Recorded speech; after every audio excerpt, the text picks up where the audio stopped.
Good morning students. Hindi की online कक्षा में आप सभी का एक बार फिर से स्वागत।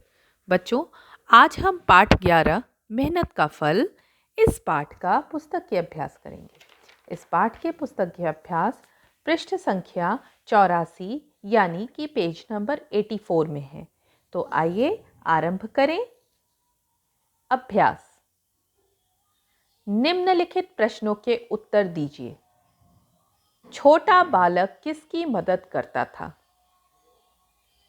पिताजी। पिताजी की मदद करता था छोटा बालक, है ना?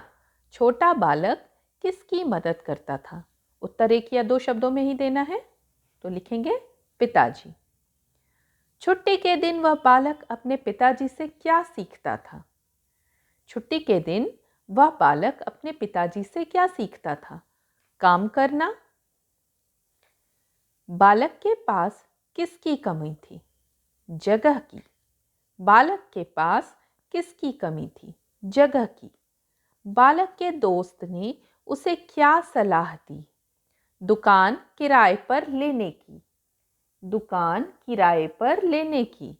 बालक के दोस्त ने उसे क्या सलाह दी? दुकान किराए पर लेने की।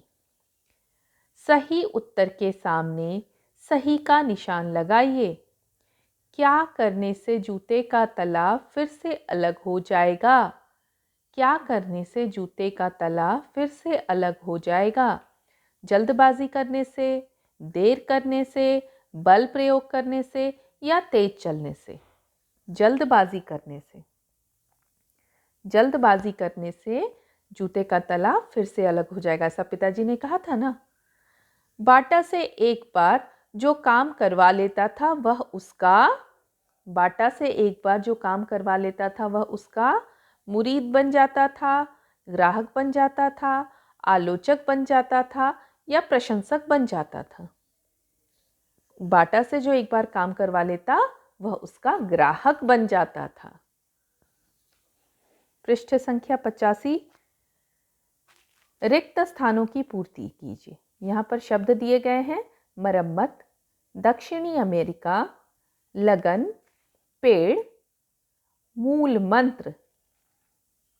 मरम्मत, दक्षिणी अमेरिका, लगन, पेड़, मूल मंत्र। पहला, वह अपने पिताजी के साथ जाता और डैश से काम सीखता। लगन से काम सीखता। उसने डैश के नीचे काम के लिए जगह खोज ली। पेड़ के नीचे।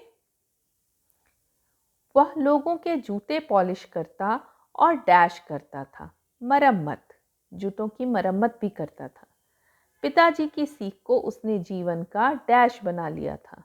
मूल मंत्र। बाटा ने एशिया, दक्षिणी अमेरिका और अफ्रीका में बाटा के उत्पादों को बाजार में उतारा। बाटा ने एशिया, दक्षिणी अमेरिका और अफ्रीका में बाटा के उत्पादों को बाजार में उतारा। निम्नलिखित प्रश्नों के उत्तर लिखिए।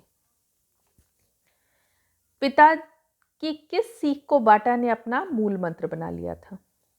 पिताजी की इस सीख कि जो काम करो ढंग से करो, अच्छा करो और पूरी लगन से करो को बाटा ने अपना मूल मंत्र बना लिया।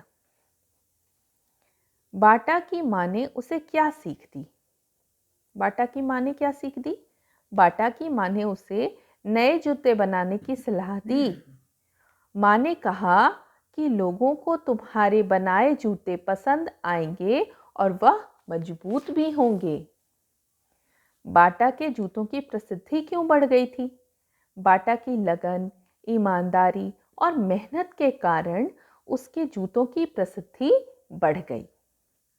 बाटा की लगन, ईमानदारी और मेहनत के कारण उसके जूतों की प्रसिद्धि बढ़ गई। प्रश्न संख्या 4। सही वाक्यों के सामने सही तथा गलत के सामने गलत का निशान लगाइए।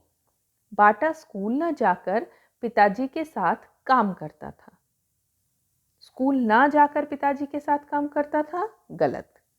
वह छुट्टी के दिनों में पिताजी के साथ काम सीखता। सड़क पर काफी लोगों का आना जाना होता था। बिल्कुल सही। उस सड़क पर काफ़ी लोगों का आना जाना था और लोग उससे जूते पॉलिश कराते, जूतों की मरम्मत कराते और जो एक बार उससे काम करा लेता उसका ग्राहक बन जाता। बाटा ने दोस्त की सलाह से बाजार में एक दुकान खोली। बिल्कुल सही। दोस्त ने सलाह दी थी कि पास के बाजार में एक छोटी सी दुकान ले लो। माँ की सलाह से बाटा ने नए जूते बनाए। सही। बाटा की मृत्यु 80 वर्ष की उम्र में हुई। बिल्कुल नहीं। बाटा की उम्र 80 वर्ष की उम्र में नहीं बल्कि 94 वर्ष में ना, 94 वर्ष की उम्र में हुई थी। वर्ण विच्छेद कीजिए, यानी कि ये जो शब्द यहाँ लिखे गए हैं इनके वर्णों को अलग अलग करेंगे। छुट्टी, छ, उ की मात्रा है तो लिखेंगे ऊ। ट, आधा, क्योंकि यहाँ पे आधा ट है। ट, ई, बड़ी ई है तो बड़ी ई की मात्रा लगी है तो यहाँ लिखेंगे बड़ी ई। ये हो गए वर्ण विच्छेद। छ, उ, ट, ट, ई, छुट्टी। पृष्ठ संख्या 86। जल्दी, ज, अ, ज के साथ अ लगा है। जब कोई मात्रा नहीं तो अ लगाते हैं। ल, आधा, क्योंकि यहाँ पे आधा ही ल लिखा है। द और द के साथ बड़ी ई, क्योंकि मात्रा लगी है बड़ी ई की। म, पूरा करने के लिए अ लिखना पड़ेगा, क्योंकि म में कोई मात्रा नहीं है। जिसमें कोई मात्रा नहीं रहती उसमें हम अ लगाते हैं। ऐसे ही म में अ और र में भी अ साथ में जुड़ा है। म, फिर से म, क्योंकि 2 बार म है, एक बार आधा और एक बार पूरा, तो पूरा म के साथ हमें अ लगाना पड़ेगा, क्योंकि जब हम म का उच्चारण करते हैं तो साथ में उसके अ, म के साथ अ का उच्चारण साथ में हो रहा है। मैंने पहले भी बताया है ना कि कोई भी व्यंजन बिना स्वर के अधूरा होता है। तो म एक व्यंजन वर्ण है और व्यंजन वर्ण को पूरा होने के लिए स्वर वर्ण की आवश्यकता होती है। तो म में भी अ, र में भी अ, और ये म तो आधा है, तो यहाँ पे इसमें हम व्यंजन के साथ स्वर की को जोड़ेंगे नहीं, क्योंकि ये आधा है, इसको पूरा करने की ज़रूरत नहीं। और दूसरे म को पूरा करना है, इसलिए इसमें अ जोड़ेंगे।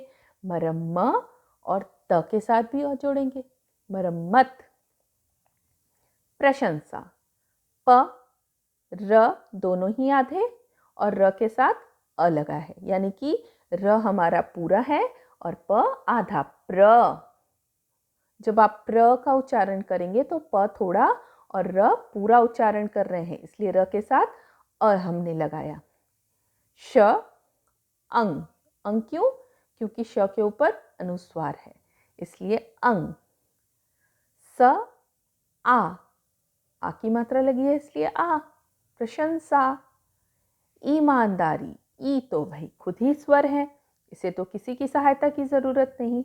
म में आ की मात्रा लगी है तो आ। न में अ। द, आ की मात्रा लगी है ना द में, ईमानदारी में, तो द के साथ आ जोड़े और र में बड़ी ई, क्योंकि यहाँ लगी है बड़ी ई की मात्रा। ईमानदारी। पढ़िए, समझिए और लिखिए। पहले पढ़ना है, फिर समझना है और फिर लिखना है। स्त्रीलिंग, पुल्लिंग, दो तरह के शब्द दिए गए हैं। स्त्रीलिंग जो कि है अकारांत शब्द, अकारांत। स्त्रीलिंग, पुल्लिंग, आकारांत शब्द। दुकान स्त्रीलिंग शब्द है और अगर इसका बहुवचन करें तो शब्द हो जाएंगे दुकानें। पुस्तक, पुस्तकें। औरत, औरतें। बंदूक, बंदूकें। दाल, दालें। आवाज़, आवाज़ें। टांग, टांगें। जूता, आ की मात्रा वाले शब्द हैं, आकारांत शब्द हैं, तो ये पुल्लिंग शब्द हैं। जूता, जूते। गधा, गधे। रुपया, रुपये। बाजा, बाजे। डंडा, डंडे। बगीचा, बगीचे। गुब्बारा, गुब्बारे। रेखांकित संज्ञाओं के भेद लिखिए। रिलायंस कंपनी के संस्थापक धीरू भाई अंबानी थे। अब इसमें जो रेखांकित शब्द हैं वो बताना है कौन सी संज्ञा है। धीरू भाई अंबानी, यह तो नाम है किसी व्यक्ति का, तो यह हो गया व्यक्तिवाचक संज्ञा। पिताजी ने हाथ में चमड़ा पकड़ लिया, चमड़ा, अब यह जातिवाचक संज्ञा हो गया। वह लोगों के जूते पॉलिश करता था।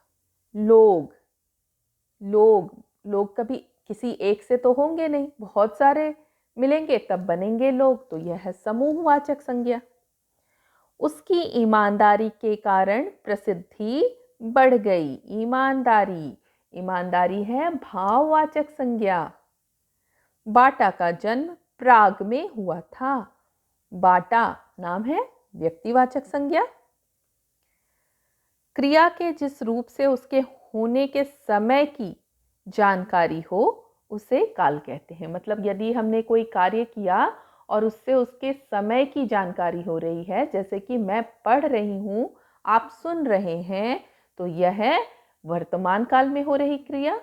मैं पढ़ रही थी, आप सुन रहे थे, यह है भूतकाल की क्रिया, और यह क्रिया भूतकाल में हुई। और मैं पढ़ूंगी, आप सुनेंगे, यह है भविष्यत काल में होने वाली क्रिया। तो भूत, भविष्य और वर्तमान, ये 3 काल होते हैं हिंदी में। दिए गए वाक्यों में प्रयुक्त काल के भेद लिखिए। अब ये वाक्य आपको पढ़ने हैं और बताना है कि यह किस काल से संबंधित हैं। वह हर छोटा बड़ा काम पूरी लगन से करता है। वह हर छोटा बड़ा काम पूरी लगन से करता है, वर्तमान काल। वह लोगों के जूते पॉलिश करता तथा मरम्मत करता था। भूतकाल, क्योंकि यह क्रिया पहले बीत गई। लोग तुम्हारे बनाए जूते खुशी खुशी खरीद लेंगे। भविष्यत काल, बनाए गए जूते खरीद लेंगे, ये भविष्य में होगी क्रिया। तो भविष्यत काल, वह जितना काम करता ढंग से करता था। भूतकाल, क्योंकि यहाँ पे था शब्द का प्रयोग किया गया है ना, पहले करता था। भूतकाल। बाटा की मृत्यु 1 सितंबर 2008 को हुई। भूतकाल क्यों? क्योंकि यह 2008 तो बीत गई ना, जो समय बीत गया वह भूतकाल। और अगला है हंसते खेलते कार्यकलाप। इन जूतों को देखकर अनुमान लगाइए और बताइए कि इनमें से कौन सा जूता आपके घर के किस सदस्य के लिए उपयुक्त रहेगा। ये तो बड़ी मज़ेदार चीज़ है, यह आपको करना है। इनके नीचे सदस्यों के नाम लिखिए और उनकी पसंद से इनमें रंग भरिए। ये क्रिया तो आपको करने में बहुत मज़ा आएगा, क्योंकि इसमें रंग भरना है। आपको बताना है कि यह जूते आपके घर के किस सदस्य के योग्य हैं और आपको उनसे पसंद करा के इसमें रंग भरने हैं, उनके पसंद के रंगों को भरना है। ठीक है, ये आपका गृह कार्य है, ये आपको करना है। और पुस्तकीय अभ्यास को इस वीडियो के माध्यम से या पीडीएफ के माध्यम से, पीडीएफ भी मिल जाता है आपको गूगल क्लासरूम में भी, कैंपस केयर में भी, तो उसकी सहायता से आपको यह पुस्तकीय अभ्यास अपनी पुस्तक में पूरा कर लेना है।